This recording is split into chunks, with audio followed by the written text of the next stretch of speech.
Audio lecture for Unit 1, Contemporary West, Renaissance and Reformation. The Italian Renaissance is where we begin.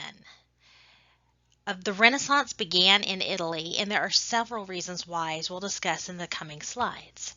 But the Italian Renaissance itself really lasted longer than the Renaissance will last in other parts of Europe.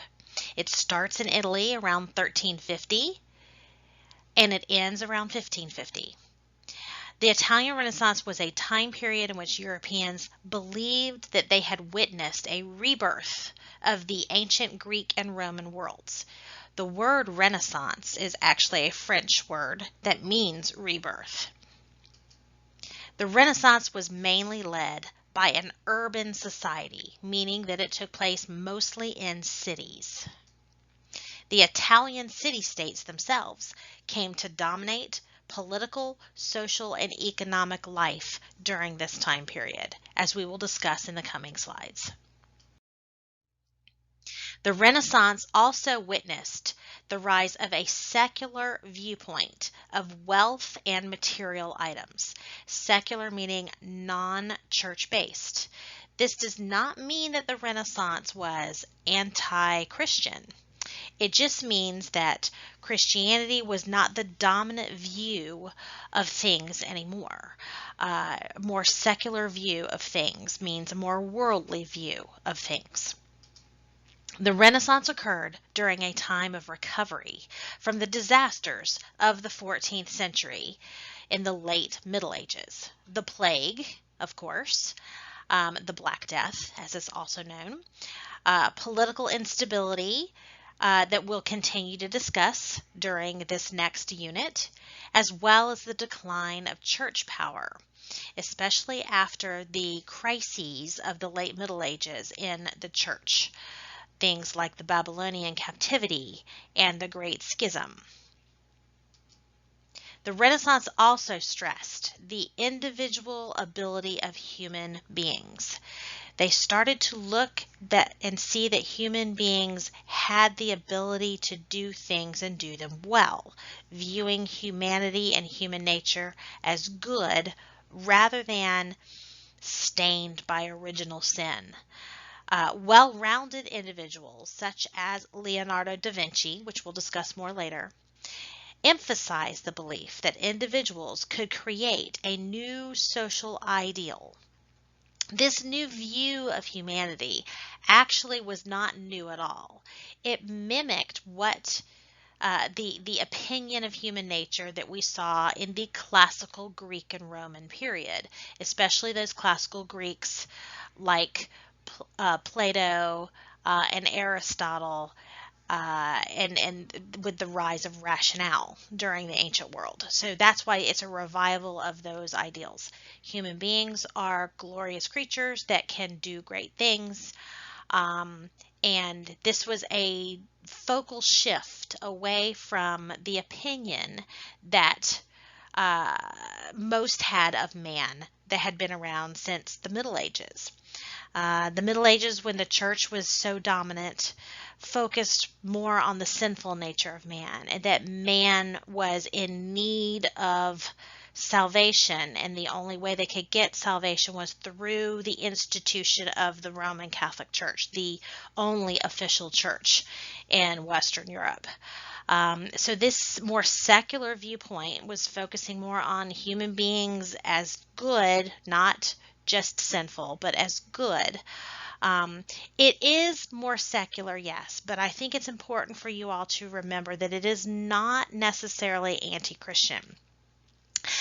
The Renaissance ideal of human beings being good, basically, in their nature, was something that many said was in line with what God intended.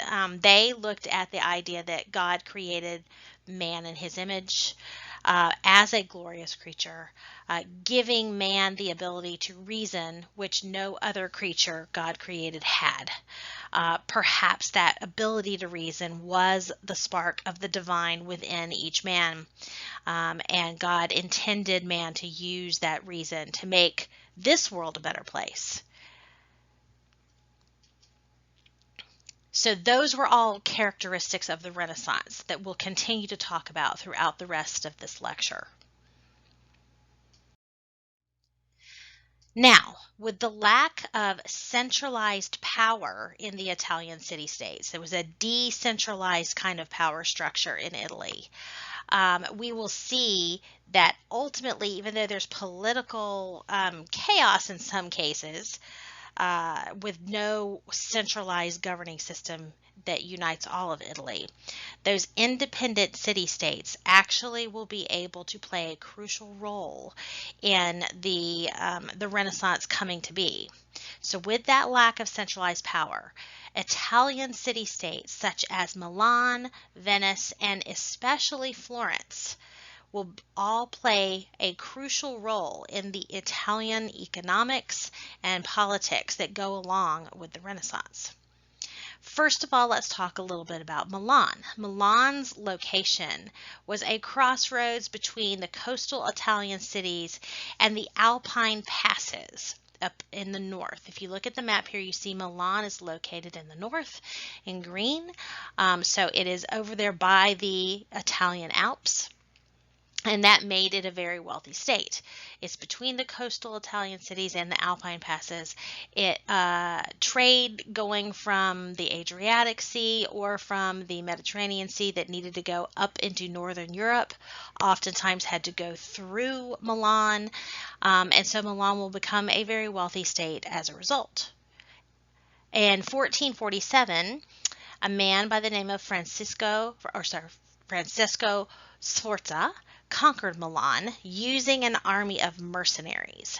Now, Sforza himself was a mercenary. The original leader of Milan had hired Sforza and his armies as mercenaries, which are, remember, guns for hire. And ultimately, Sforza used his power to take over Milan. Sforza will ultimately create wealth for the government by creating an efficient tax system. And Milan will be known for this, as well as for its, dominance militarily once Sforza takes over and his men remain with him. We'll talk a little bit more about sometimes the dangers of having mercenaries rather than a citizen army, and we'll use this example again. Talk about that a little bit later on in the lecture. Venice is another city-state. If you look, is located in a very strategic position along the Adriatic coastline, the Adriatic Sea coastline. You will see it in orange on this map. And it was a trading link between Asia and Western Europe. Venice becomes a cultural center in Italy as a result. And still to this day, if you go and visit Venice, you see a lot of Eastern style architecture, Byzantine style architecture, because they were that link between the Eastern world, the Byzantine Empire, and Western Europe. Now, Florence is the other one we mentioned. Now, Florence, in about 1434, an individual named Cosimo de' Medici, the Medici family, his family, came to control Florence using their wealth and personal influence. Cosimo's grandson, Lorenzo de' Medici, will later rule the city just about outright. Now, let me explain one thing when it comes to Florence, this city-state of Florence. Remember, there is no political unity in Italy, no United Kingdom of Italy at this point. There are, after the fall of the Roman Empire, Italy was divided into independent or autonomous city-states, and they each ruled themselves in their own way. Some ruled themselves as republics, some ruled themselves under a duke. They call them duchies. Some actually were small kingdoms, like the Kingdom of the Two Sicilies, which included Sicily and Naples. Florence was actually a republic. So they had set themselves up to have a governing body similar to, the old Roman Senate, where there were certain leaders in the community that held these positions of power in what they called the Signoria. And they were supposedly elected every so often by, quote, the people, but really amongst themselves, the wealthy elite in Florence. They had designed their government this way to keep any one man or one family from gaining too much control and becoming a king or a duke. But Cosimo de' Medici and his family became so influential that they were able to control the Signoria through their influence. And a lot of this influence came due to their wealth. They were a banking family. They had banks all over Europe, not just in Florence, but all over Europe. They actually became lenders to many European monarchies, and ultimately they could use that power and influence to control the Republic of Florence. Even though in name they were just one of, a handful of members of the Signoria, they actually had wielded a lot more influence than just one member of that republic. Now, powerful monarchical states, meaning kingdoms in Europe, were attracted to the wealth of the Italian city-states. A lot of wealth and power, even though they weren't united politically, Italy controlled a lot of wealth because of their location in the Mediterranean Sea. All of the trade that went between the Eastern world and Western Europe had to go through the Mediterranean Sea and ultimately go through the Italian city-states' hands. As we know, every time goods change hands, the price goes up. So the Italian city-states were the middlemen for trade between the Eastern world and the Western world, and that is how they became so wealthy. Needless to say, other monarchs in Northern Europe and other parts of Europe wanted to get their hands on some of this wealth. They probably also wanted, if they could control some of those Italian city-states, they could cut out those middlemen and they could have that wealth for themselves. So powerful kingdoms in Europe were attracted to this wealth. And for example, in 1494, one of those monarchs, Charles VIII of France, ultimately occupied Naples in southern Italy and took it over. When he does this, he had laid a claim to it. He had a distant relative who had been in charge of the Kingdom of Naples, and so he now that person had died without an heir, Charles VIII said he had a claim to the throne there, so he took over. When he did this, other Italian city-states appealed to another great wealthy monarchy in Europe to try to counter this. The Spanish were the ones that they appealed to. In particular, the Pope at the time, who was a Spanish Pope, appealed to Spain. So the Spanish replied to the Italian cries of assistance and ultimately engaged the French in a 30-year war on the Apennine Peninsula in Italy, along the Apennine Mountains. This will lead, the turning point of this war came in 1527, when soldiers and mercenaries of Spain's King Charles I, who had not been paid in months, they were mercenaries. Actually, not really all of them were mercenaries, but some of them were. Ultimately, those soldiers and mercenaries who hadn't been paid as they should have been decided to sack the city of Rome, which was the heart of the Roman Catholic Church. Spain became the dominant force in Italy ultimately with that, and eventually they will kick French influence out of Italy for the time being. Now, this civil strife within Italy concerned many people. Many people, like Machiavelli, who was a Florentine citizen and a master in political theory, were convinced that the disunity, the political disunity in Italy, would ultimately lead to it being taken over completely by foreigners and it would cease to exist. So Machiavelli eventually wrote a political treatise, meaning a book on political theory, called The Prince. Machiavelli's The Prince has profoundly influenced political leaders to this day. Okay, again, his name was Niccolo Machiavelli. He wrote this book that influenced political thought in Italy. It was based upon what he had witnessed happening in Italy and what he also knew from the ancient past of Italy as well as Greece and others. And eventually it will influence all of Europe. His influential work, as I said, called The Prince. In this, Machiavelli wrote about how to acquire and hold political power. He stated that a ruler must put the state first and not focus on moral principles.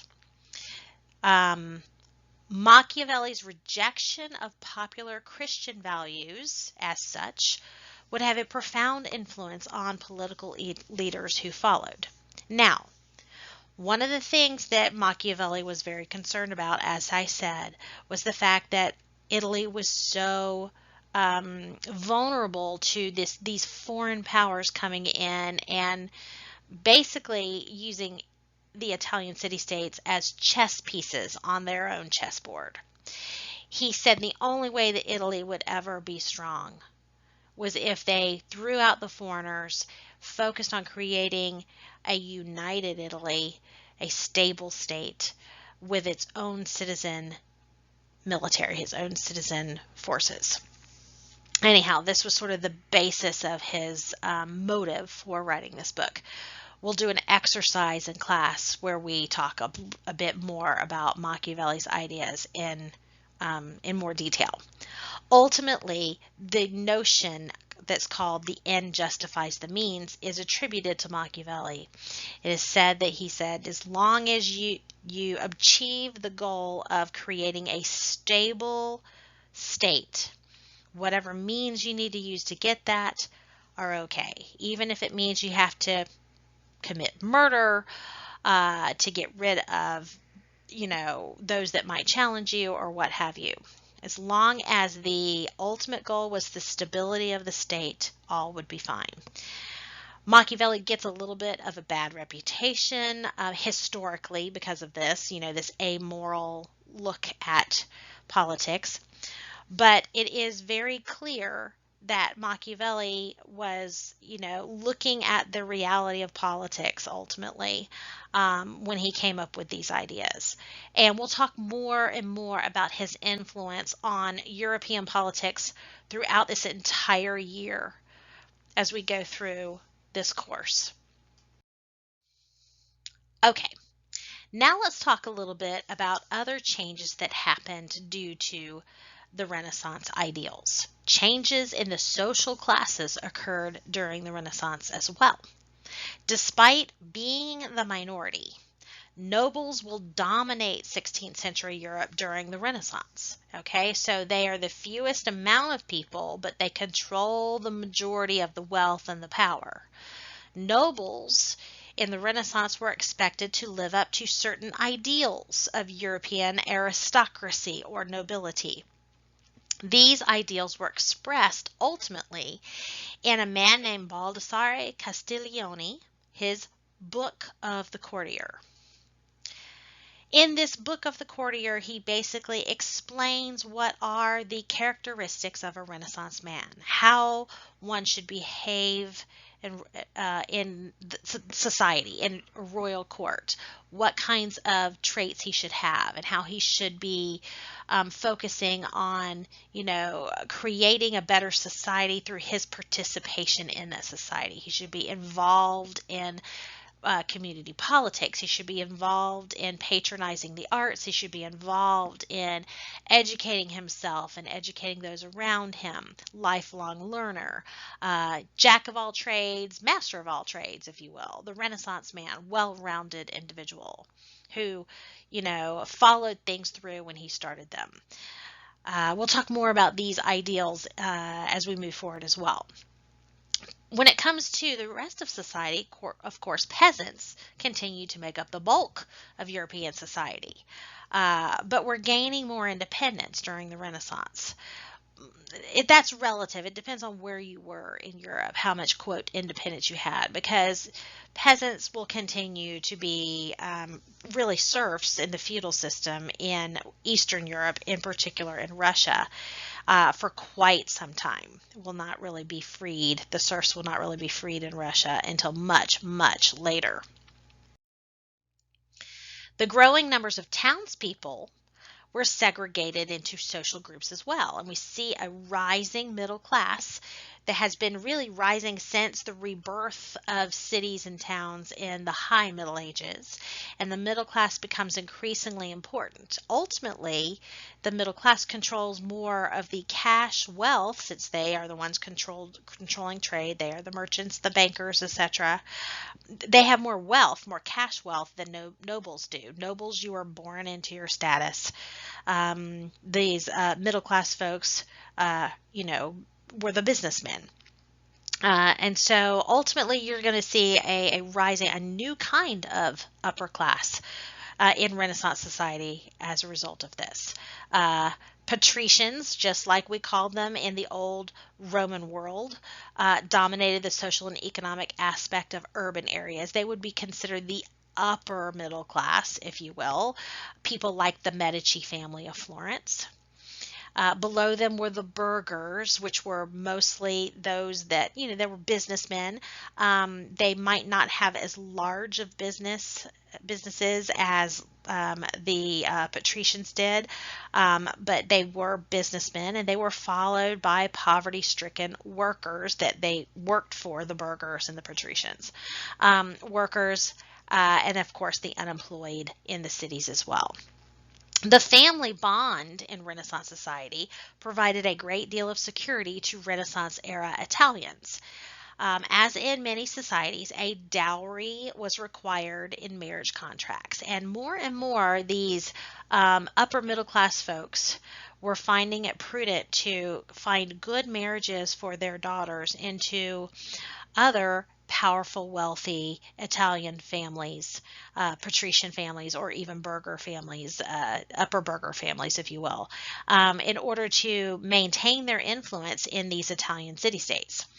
In other words, these upper middle class folks are the ones really pulling all the strings and what's going on during the Renaissance, politically, economically, and socially in the cities, the urban centers. Now, the main thing that we need to understand about the Renaissance is this notion of humanism. It's a key intellectual movement of the Renaissance. It's called humanism. Humanists are studying things that have to do with human beings and the ability of human beings and the greatness that they see, the greatness of potential that they see in human beings. The focus is on humans and their abilities. So humanists, as they're called, studied things like grammar, rhetoric, poetry, moral philosophy, and history. It was believed that studying these things made you a more well-rounded individual and made you be able to ultimately participate in your society in a greater way to make society advance, to make this world a better place.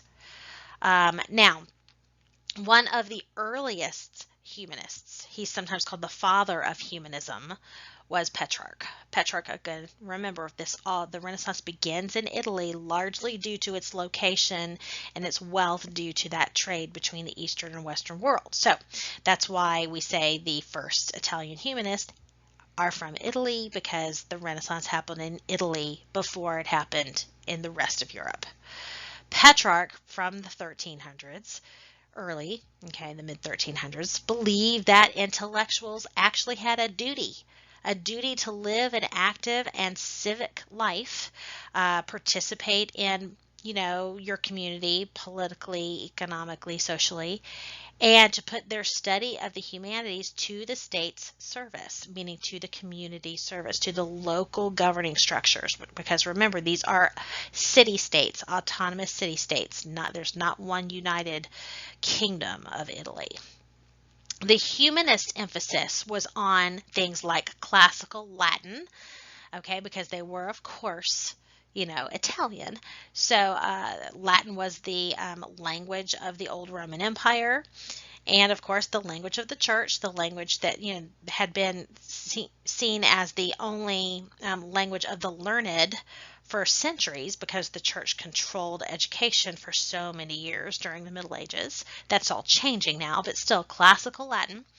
They also emphasized classical Greek, just so you know. They were getting a lot of manuscripts brought over from the crumbling Byzantine Empire into into Italy, and centers of Greek study were popping up all over Italy as well, especially in Florence. Anyhow, so emphasis on classical Latin as well as Greek, like I said, led to an increase in the writings of scholars, lawyers, and theologians as we move forward. The Italian author Dante and the English author Geoffrey Chaucer are both considered humanists, even though one was Italian and one was English, but they're considered humanists that help to advance the cause of humanism, of focusing on the individual being good and being able to produce good things. And this is largely because they were some of the earliest to write in the vernacular. The vernacular is the common spoken language of a certain group of people. And this means that Dante is the first to write in what would eventually become the national language of Italian, okay, the local language, not the language of the learned, Latin, but instead Italian. Geoffrey Chaucer, of course, writing in English, since he was from England. And this is important because this means that things are now starting to be written in the vernacular languages, which is going to allow for more people to have access to them. More people that couldn't read Latin, okay, could read or will eventually learn to read. This will increase literacy, especially after the invention of the printing press in the mid-1400s. But they will learn to read in their own vernacular language. So vernacular literature will become increasingly popular as we move forward from the middle of the 1300s, but especially like gangbusters once we hit the mid-1400s with the invention of the printing press, which we'll discuss more later. Dante's masterpiece ultimately was the story of a soul's journey to salvation. It was called the Divine Comedy. It had different parts to it, and are still read by classicists today. Chaucer's Canterbury Tales used the English dialect to tell the tale of religious pilgrims, journeying to the tomb of St. Thomas a Becket at Canterbury, England. Ultimately, the stories that are going on in these works are, secondary to the importance of advancing the vernacular literature. Another Christian humanist, actually a woman, Christine de Pizan, wrote in the French dialect, and this helped to advance French vernacular literature, and she used it to try to advance the plight of women during this time. She defended women and their ability to learn if given the same educational opportunities as men. She's one of these early feminists, if you will. Most of her writings would not be appreciated until much, much later after her death. But it is important to also note how she helped to advance the vernacular of the French language as well. Now, Renaissance education. The humanist movement led to changes in education. As I said before, no longer was education solely in the hands of the church. Humanists believed that individuals could attain wisdom and virtue by studying liberal studies, what they refer to ultimately as classical studies, things from the ancient Greek and Roman world, where we see the birth of rationalism in the ancient world. Physical education was also emphasized. You must have a sound mind, but you also must have a sound body to go with that sound mind. So the whole human being, strengthen your body, strengthen your mind. Liberal studies were things like, as I said before, history and moral philosophy. Eloquence, meaning being able to speak well, sort of like AP Lang does with our, learning the use of language and how language can be used to convey different messages and different feelings and different emphases. Letters, meaning writing is also part of AP Lang, how to use words not just in speaking but also in writing. Persuasive writing and those kinds of things as well. Poetry, mathematics, astronomy, and even music. All of these liberal studies would make for a more well-rounded individual, somebody who was knowledgeable in many things and again, well-rounded. Physical education included things like javelin throwing. This is stuff that they got from, of course, the ancient Greeks and Romans, but the ancient Greeks who had originally started the whole idea of, if you will, the Olympic Games. But javelin throwing, archery, dancing, wrestling, hunting, and even swimming. The goal of humanist educators was to create complete citizens, not just great scholars, but really more well-rounded, complete citizens, ones that would serve their community and do so for the good of the entire community, not just for the good of themselves. Humanist schools were the model ultimately for European education well until the 20th century. So, if you will, a lot of the foundations for European universities will be established here during this time period. Now, of course, you cannot study the Renaissance without studying art. Italian Renaissance art, of course, is the first wave of Renaissance art, of course, since the Renaissance begins in Italy. And Renaissance artists in Italy basically changed the way art would be done forever. Renaissance artists sought to imitate nature through this human-focused worldview, this humanism worldview, as we said. They also wanted to make things look more realistic as they painted them. So it is in the Renaissance that we see the birth of artistic styles that are still used today that make things look more realistic. Now remember, when you look at a painting, you're looking at something that is actually a two-dimensional image. But what the Renaissance artists worked very diligently to perfect was to make something two-dimensional look three-dimensional, having depth to it. It is depth perception that we see is invented during the Renaissance, and that will change the artistic world forever. Now, frescoes, paintings done on walls, okay, directly into the plaster on the walls, wet plaster, you apply paint to wet plaster, it dries and becomes part of the wall rather than, like we have, most of the time today you see pictures hanging on a wall. That will actually be more done in the Northern Renaissance with the creation of oil painting. But frescoes created the illusion of three dimensions, leading to this new realistic style of painting using linear perspective or depth perception. Linear perspective will change the art world forever. We also will see the realistic portrayal of the individual, especially nude depictions. This became one of the chief aims of the Italian Renaissance art as well. This was something that they copied from ancient Greek and Roman art styles.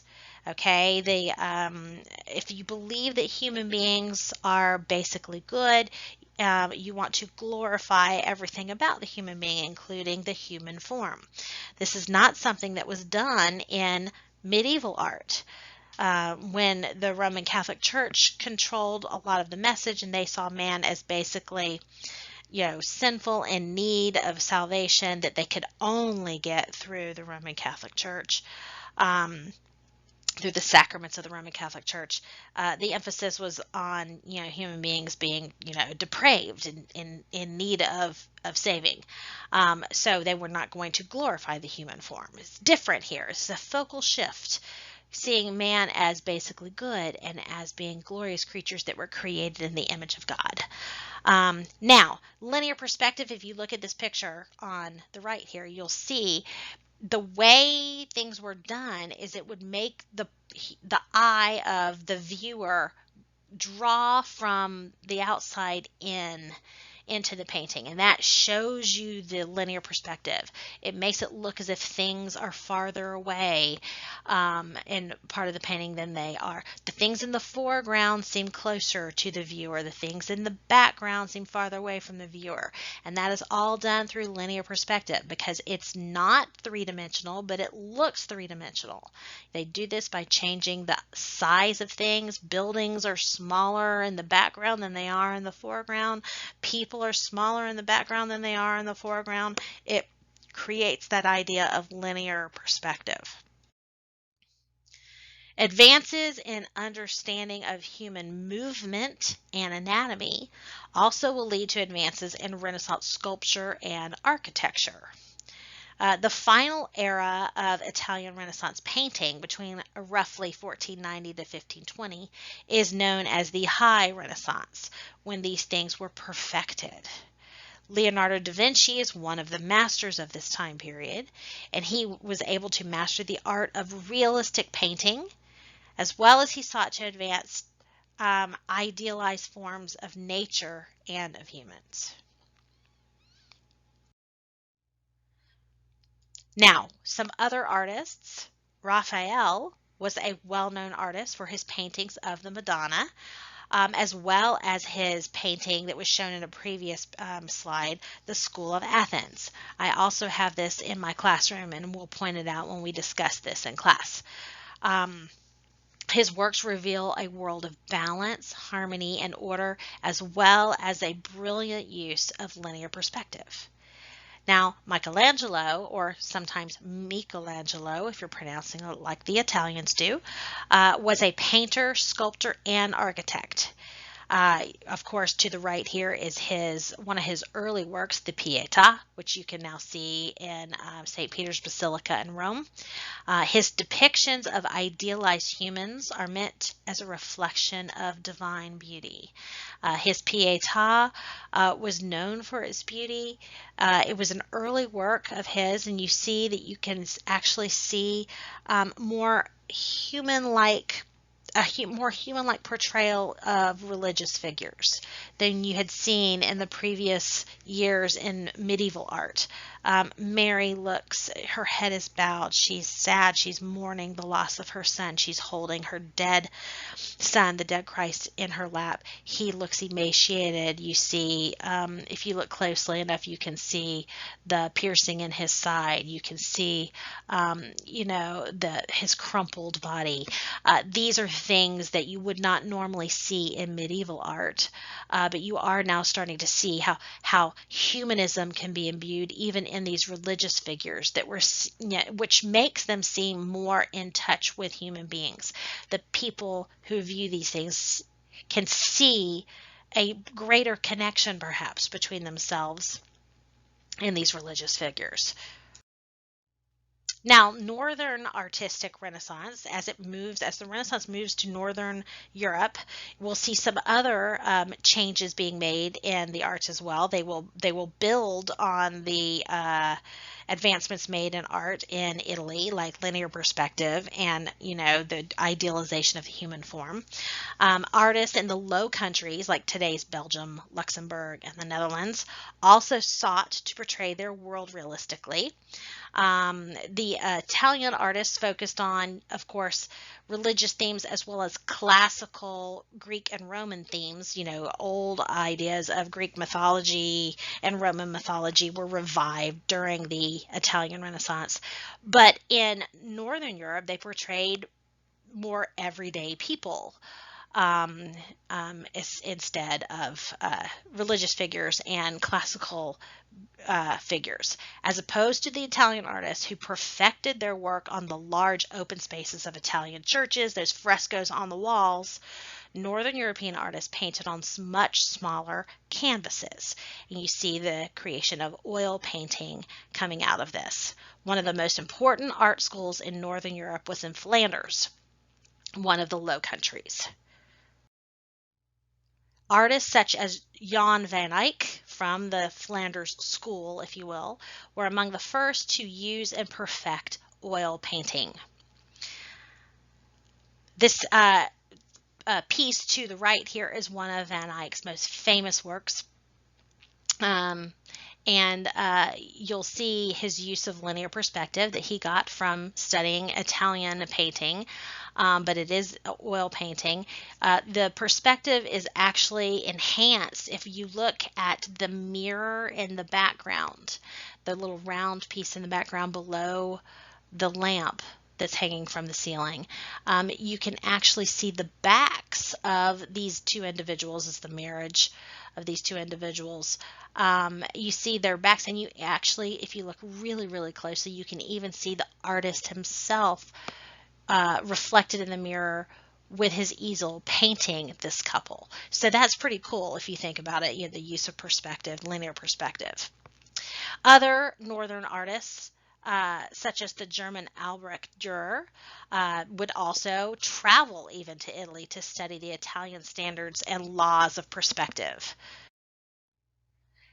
Now, as we move from Italy to the Renaissance spreading to Northern Europe, we also need to make note of humanism taking on a different flavor in the Northern Renaissance. During the second half of the 15th century, so from the mid-1400s on, we see these Renaissance ideals of humanism moving northward into Europe from Italy. Now, in Italy, the humanism had stressed focusing on the classical or liberal arts texts, looking back to the ancient Greek and Roman texts, the philosophy of Plato and Aristotle, etc., to try to find ways to improve society here in the here and now. The idea of looking back to the past for answers to try to fix the present and fix the future was very humanistic, and the individual was a big part of this. But we also need to make note that as we move the Renaissance to Northern Europe, humanism will take on a little bit of a different flavor. It's almost like a different brand of humanism, still humanism, but instead of classical humanism like we saw in Italy, it's what we call Christian humanism. In Northern Europe, the population was more concerned about the decline of the reputation, if you will, of the Roman Catholic Church. They were more concerned with the abuses that had been going on in the Roman Catholic Church for so many generations. And they wanted to correct those problems. In the late Middle Ages, all those crises of the Roman Catholic Church, like the Great Schism and, purchasing of church offices by people and, purchasing of indulgences that we'll talk more about later when we actually talk more specifically about the Reformation. These were all things that concerned them greatly. So, Yes, they are still using humanism. They are looking back to the past to try to find answers to things rather than somebody else telling them what to believe. Look for the answers yourself. That's the humanistic way. Look for the answers yourself. But they are looking back to early Christian texts as well as um, copies of the scriptures that were written in their original form, original Hebrew of the Old Testament, the original Greek of the New Testament, rather than someone else's translations to try to find answers. So it was during this second half of the 15th century that adherents of Christian humanism, a new brand of humanism, sought to reform the Catholic Church. And this will become the predominant movement of the Northern Renaissance that will eventually give way to the Protestant Reformation. That's why we call it a prelude of the Reformation. Ultimately, these Christian humanists believed that humans could improve themselves and thus improve society, but by fixing the problems of the corrupt church. And so these Christian humanists will ultimately push this Renaissance movement in Northern Europe. And with the invention of the printing press at roughly the same time, the middle of the 1400s, Christian humanism will actually take off like gangbusters. And the writings of Christian humanists will eventually influence the Protestant Reformation. So there is a direct cause and effect relationship, if you will, between the Renaissance and the Protestant Reformation, which we will talk more about as we go through these movements. Now, probably one of the most notable of all the Christian humanists in Europe was Decidurous Erasmus. He believed that the external forms of medieval religion, okay, meaning going through the motions, trying to do good works to achieve some kind of closeness to God, going on a religious pilgrimage, if you will, or fasting, or, venerating relics, religious relics. He said all these actions were really unnecessary to building a better Christian, to building a better society. In fact, he said that inner piety derived from religious philosophy, your understanding of the scriptures, and your relationship with God were far more important. So you can see how his ideas might eventually be influential to somebody like Martin Luther, who ultimately says it is by faith alone that we are saved, not through good works. And so we'll make those connections more as we go through these topics. But I just wanted to point out that Erasmus is oftentimes said to be the one who laid the egg that Luther hatched. Erasmus will write a book called Praise of Folly, which we'll talk more about later. But in this book, he's trying to nudge the authorities in the Roman Catholic Church to correct the abuses that they have been participating in. He uses satire, it's kind of funny to do so, but unfortunately his ideas fell on deaf ears. The Roman Catholic Church never did clean up its abuses, and even though Erasmus never intended to start a reformation himself, he will inadvertently influence other folks like Martin Luther who will eventually break ties with the Roman Catholic Church and start the Protestant Reformation. Again, we'll talk more about that as we move forward.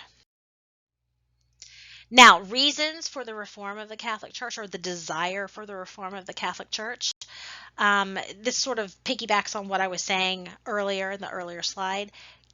A lot of popes during this time, especially for the last couple hundred years, seemed to be more concerned with politics and material goods rather than spiritual guidance.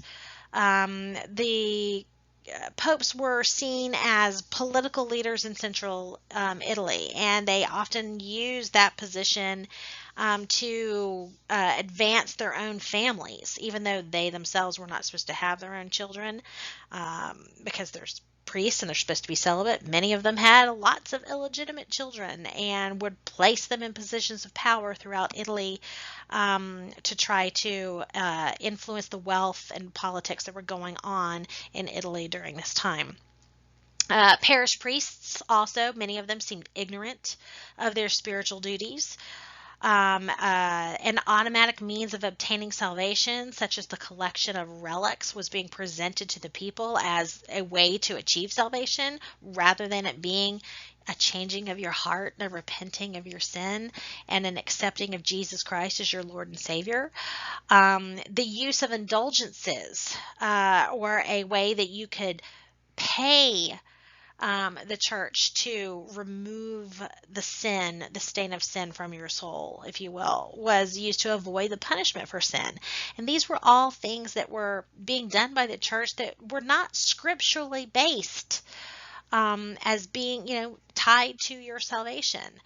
These were all things that concerned the Christian humanists, and they were trying to prompt the Catholic Church to reform these ways. And again, when that wouldn't happen, eventually somebody like Martin Luther, who was a Christian humanist himself, says, okay, well then I'm going to break ties with the Roman Catholic Church and I'm going to start a different Christian church. And that begins the Reformation. We'll talk more about that again as we can move forward. Okay, Martin Luther. Martin Luther was a monk, ultimately, and he was also a professor at the University of Wittenberg in Germany. It is pronounced Wittenberg like a V, even though it's spelled with a W. That's the way they do it in Germany.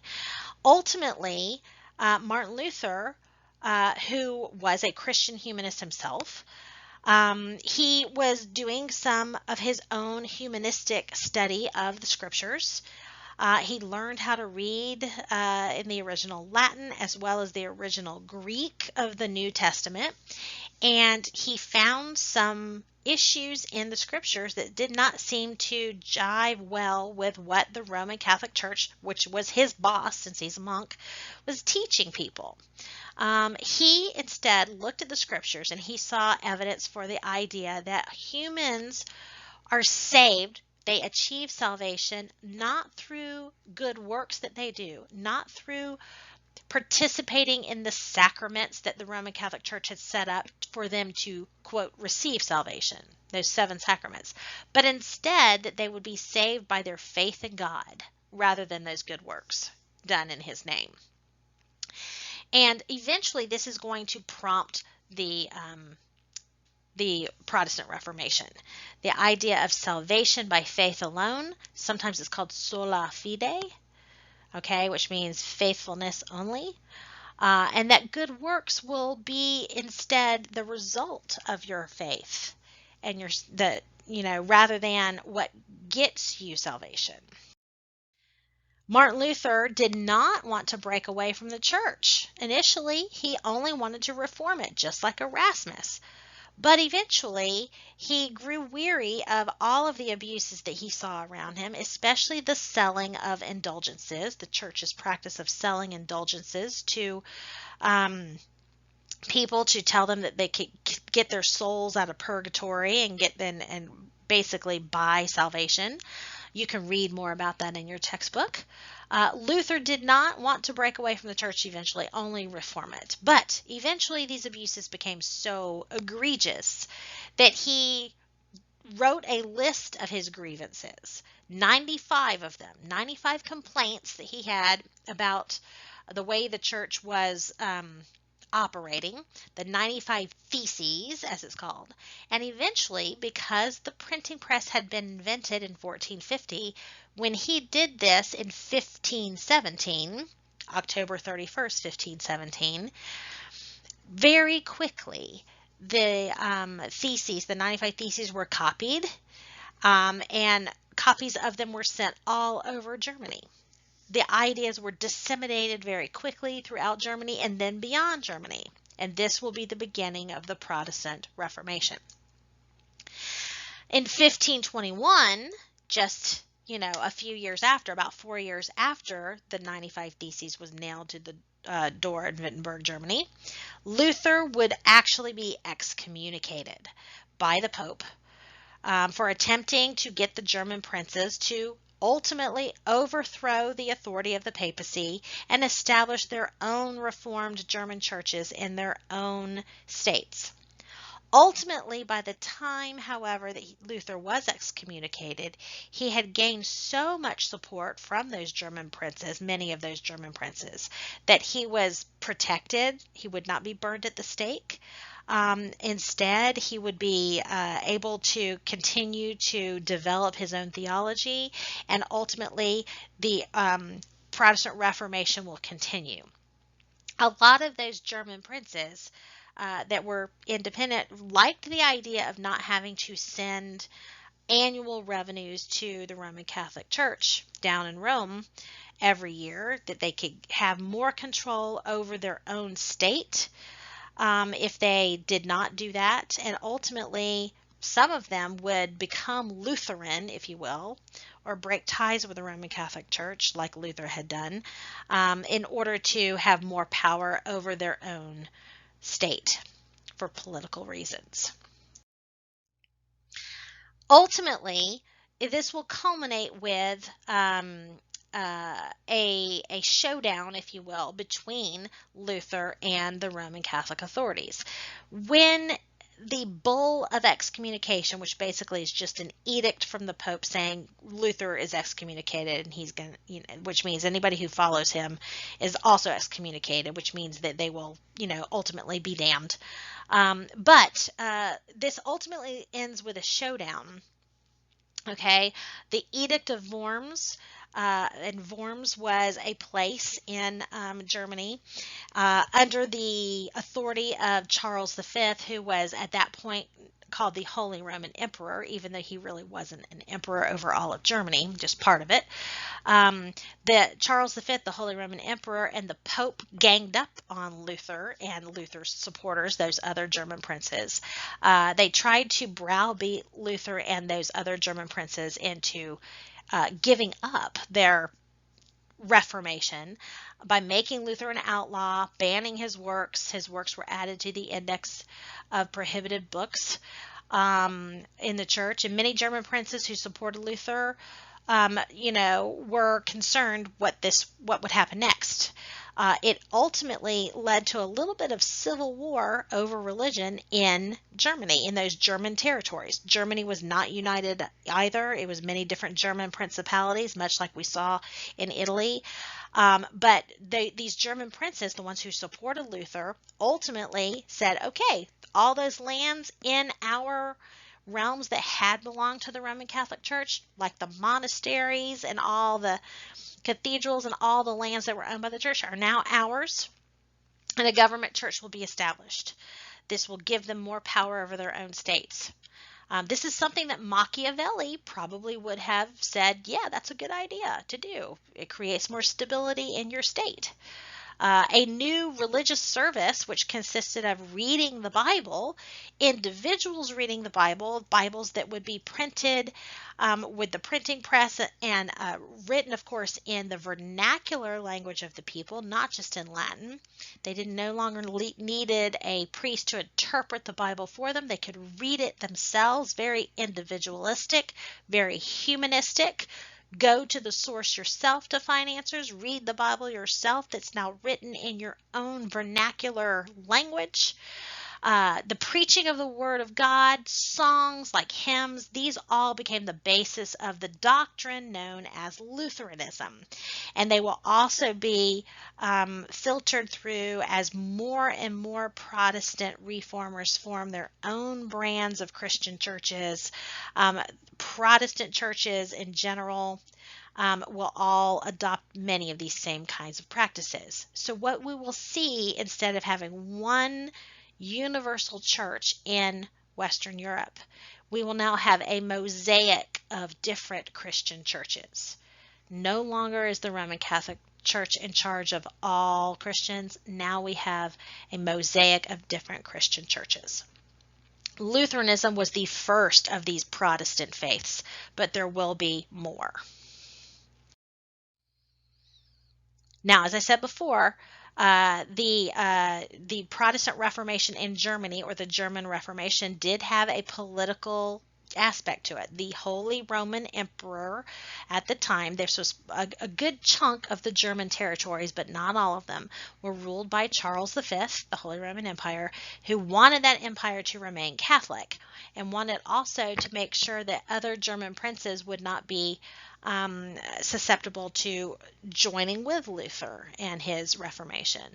The Holy Roman Empire included Spain, Austria, Bohemia, Hungary, the Low Countries, Milan, and Naples, which, remember, they had taken over as the Habsburgs that control Spain and, of course, the Holy Roman Empire merged together. Since Spain had taken the Milan and Naples from France in that earlier war I mentioned, now they were controlled by the Holy Roman Emperor.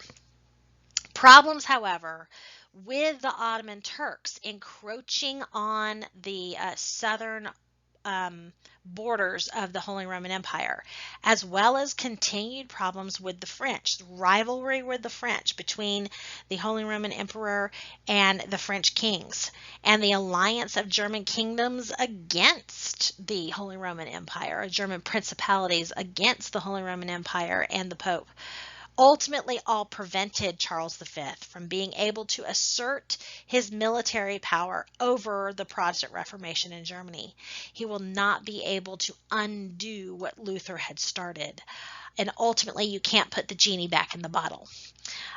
Ultimately, this will, after a number of generations of religious warfare throughout the German states, between the Holy Roman Empire that was Catholic and those other German principalities that were Lutheran, you will eventually see this will cause religious division in Germany that will remain, until today, really.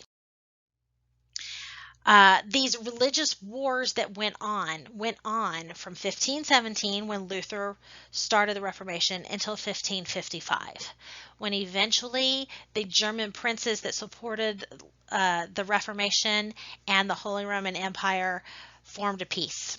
It was kind of a compromise, if you will. In 1555, the Peace of Augsburg ended the religious wars by accepting the division of Christianity throughout these German principalities.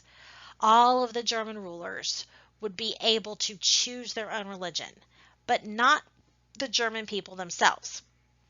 They had this idea that whoever rules the principality gets to choose what the religion of that principality is going to be.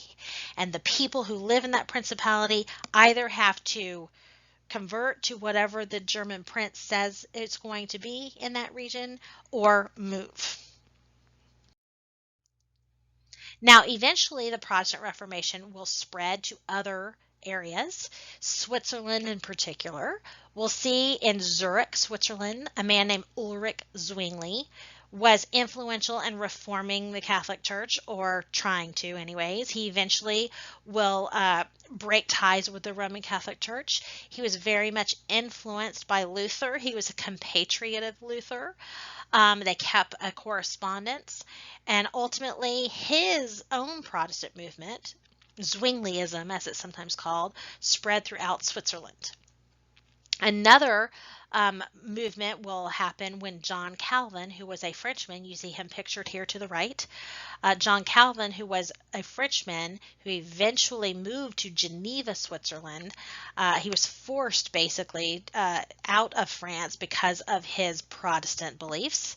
And ultimately he will start what is called the Reformed Church, or the Calvinist Church. Calvin believed in an all-powerful God and the idea of predestination. Like Luther and Zwingli, he did believe that faith, not good works, are the most important thing, and that's what determines your salvation. But he also said that if God is all-knowing and all-powerful, he knows before you're even born if you are going to be saved, if you are going to have faith and have that salvation. And there's nothing you can do to change that. So that's why he believed in what's called predestination. So you see what happens now. We have some different versions of Protestantism. The word Protestantism is generic, meaning not Catholic. okay? Christian, but not Catholic, meaning they protested the authority of the Catholic Church, the dominance of the Pope and all of that. But ultimately, they are all Christian still. Most Protestant churches, like Lutheranism, believed that only two sacraments were valid. That would be baptism and the Eucharist, or the taking of communion, because those were the only two that Christ participated in that were written about in the scriptures. But then they would have some differences of belief on some things, like here with predestination. So just wanted you to understand how we get the different denominations of Christianity that we have today. Calvinists and Calvinism eventually will give way to what is the modern day Presbyterian Church. Now, like I said, there will be some divisions in Protestantism. Calvin's ideas led to the rise of Calvinism, or the Reformed Church, as it's sometimes called, with a capital R, which soon became even more popular throughout Europe, spread beyond Geneva, Switzerland, to other parts of Europe, became even more popular than Lutheranism. Calvin worked to reform the city of Geneva, Switzerland, politically as well, believing that that people should have a say in how they're governed, and establishing eventually a virtual theocracy where the people of the Calvinist Church had a role, had a say in how they were governed. Geneva soon became the center of Protestant reform in Europe, and its missionaries were sent all over Europe to convert local populations. Now, the Reformation in England is a little bit different than we have seen in those German territories as well as in Switzerland, okay? Luther, who started the Protestant Reformation, and Zwingli and Calvin, who followed him, all were motivated to break ties with the Roman Catholic Church for spiritual reasons. In England, it's a very different thing. In England, it was for political, not religious reasons that King Henry VIII established the Church of England with himself at the head instead of the Pope. I'm not saying that the Church of England does not eventually become spiritually reformed. It will. But he does not break ties with the Roman Catholic Church for spiritual reasons. As a matter of fact, the church itself, the way that the services were practiced and everything, still remained very much the same as the Catholic services did. They just replaced the head of the church, instead of it being the Pope, it would be the monarch in England. And this was, like I said, because King Henry VIII, had a problem, a political problem that caused him to break ties with the Roman Catholic Church. Okay, he established the Church of England ultimately when the Pope at the time refused to annul his marriage to Catherine of Aragon. He had married Catherine of Aragon, who was the Princess of Spain, the daughter of the King and Queen of Spain, who had originally been married to his older brother, who died shortly after they were married. And so that's why Henry became the king instead of his older brother. And before King Henry's father passed away, he made sure to get permission from the Pope for Henry to marry the former bride of his older brother who had passed away, Catherine. Now that Catherine of Aragon and Henry had been married for quite some time, and they only had one child that survived infancy, and it was a girl, Henry started to think that he should not have been allowed to marry, quote, his brother's wife. Thou shalt not take thy brother's wife, yes, lest they remain childless, which was from Leviticus. And he felt that the Pope made a mistake allowing him to marry Catherine. Well, the Pope cannot ever say that he made a mistake. So this will become the impetus. The Pope refuses to annul the marriage to allow him to divorce Catherine of Aragon so he can marry somebody else and get a son to inherit the throne, because never before had a woman inherited the throne outright in England. And this was a young dynasty, the Tudor dynasty. He's only the second king of the Tudor dynasty. And this concerned him greatly. So that was sort of the crux of it. And again, this will be discussed more in your textbook, and we can discuss it more in class in detail. Anyways, ultimately, when the Pope refused to give him a divorce or annul his marriage to Catherine of Aragon so he could marry somebody else and hopefully have a son, he decided to break ties with the Roman Catholic Church. Okay?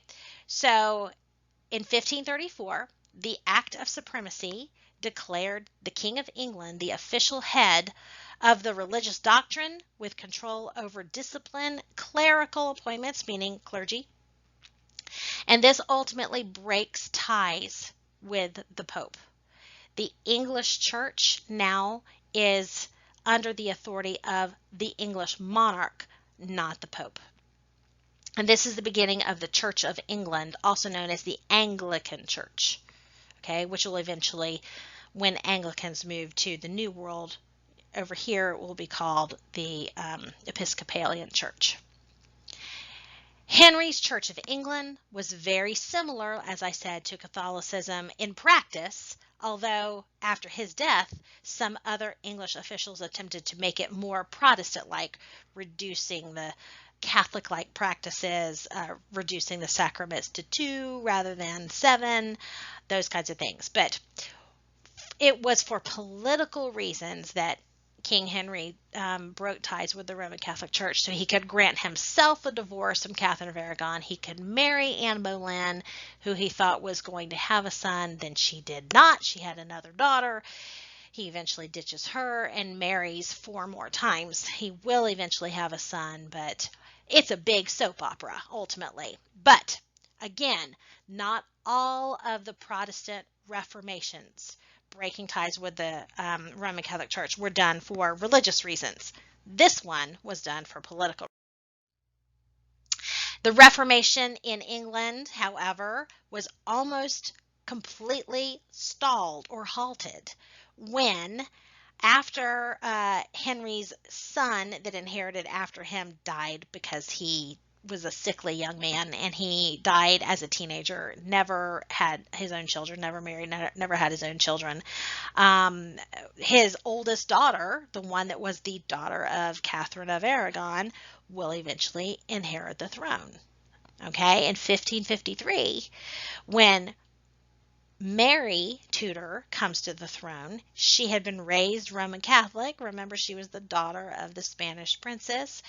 Her father had jilted her and her mother. They had gone back to Spain. She had grown up in Spain and was Roman Catholic and had felt that it was now her purpose in life, that God had placed her on the throne, had made sure her brother died without an heir so she could inherit the throne, and ultimately she could return England to Catholicism. She felt that was her purpose in life.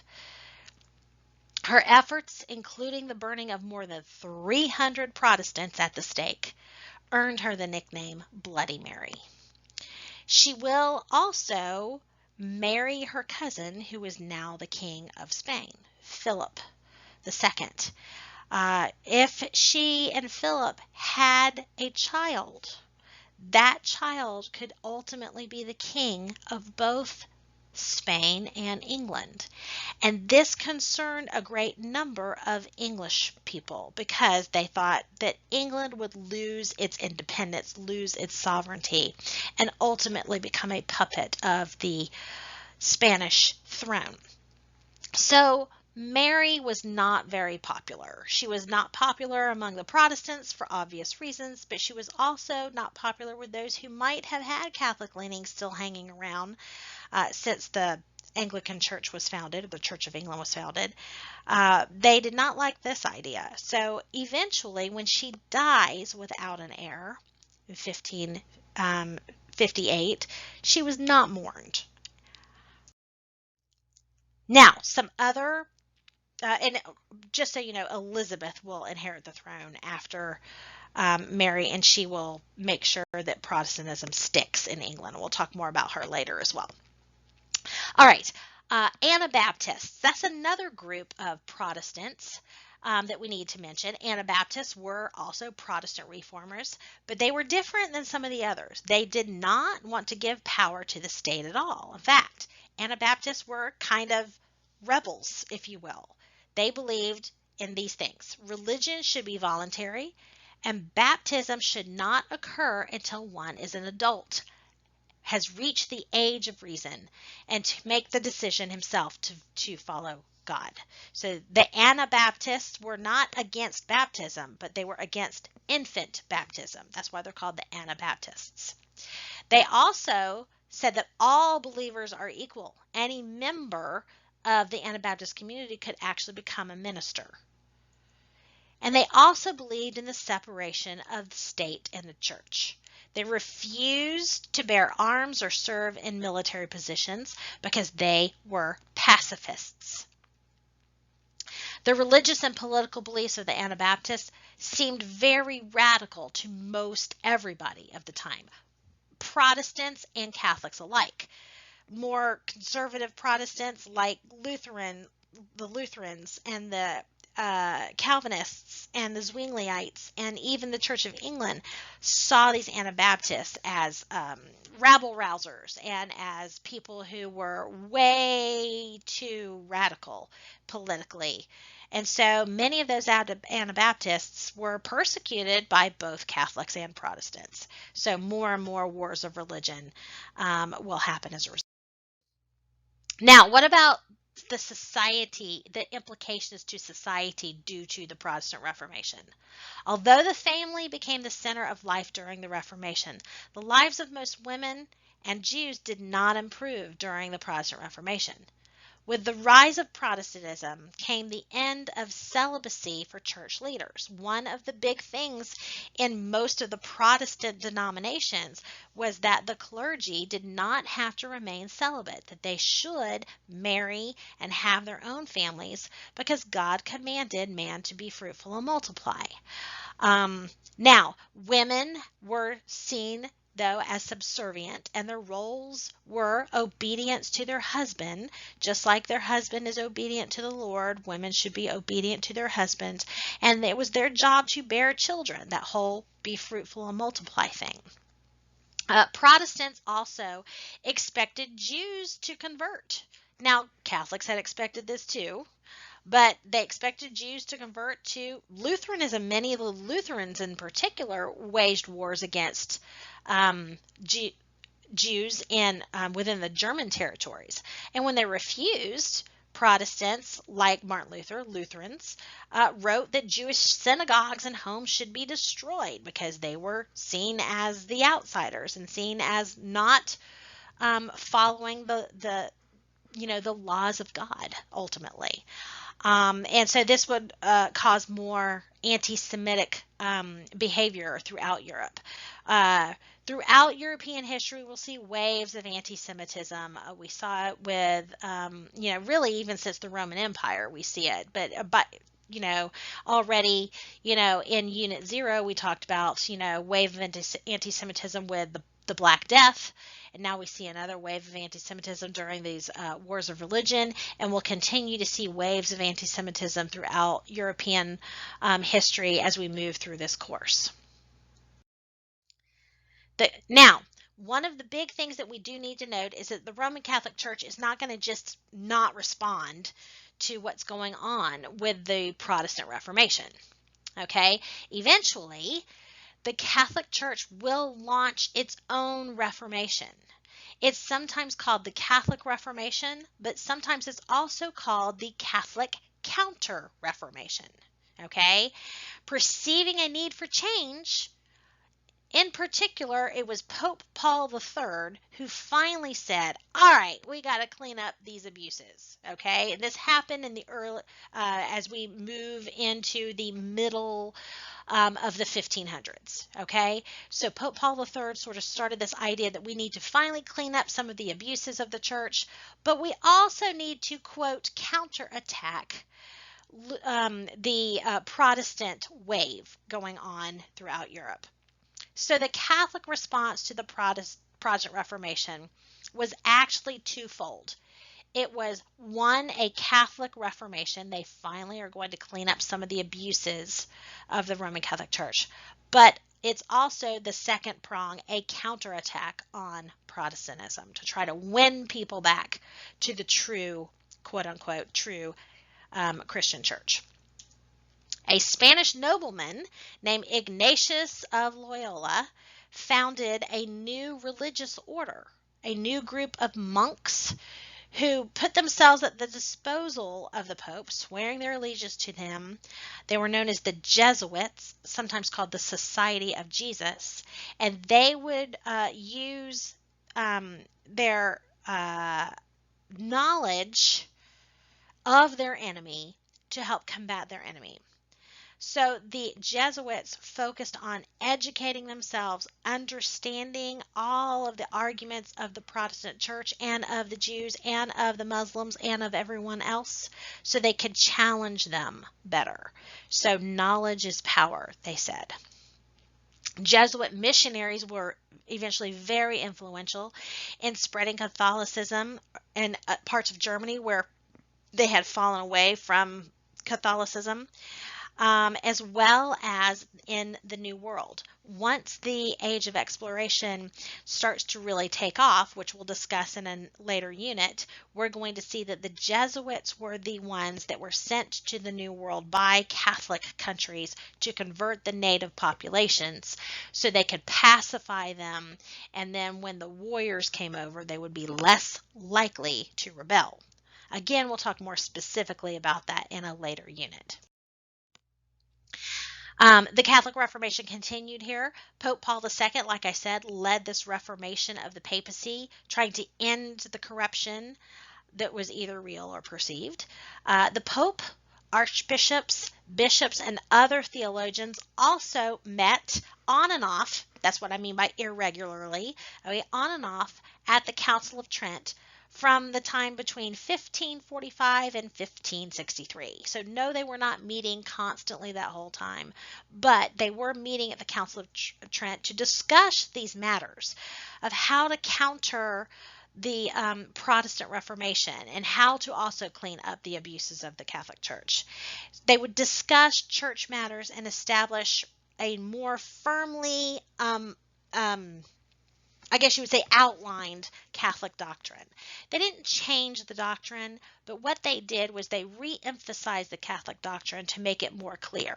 Yes, they outlawed things like the selling of indulgences and the buying of church offices, but they also emphasized that, Luther may say that there are only 2 sacraments. No, we say that there are really 7 sacraments, and here's why.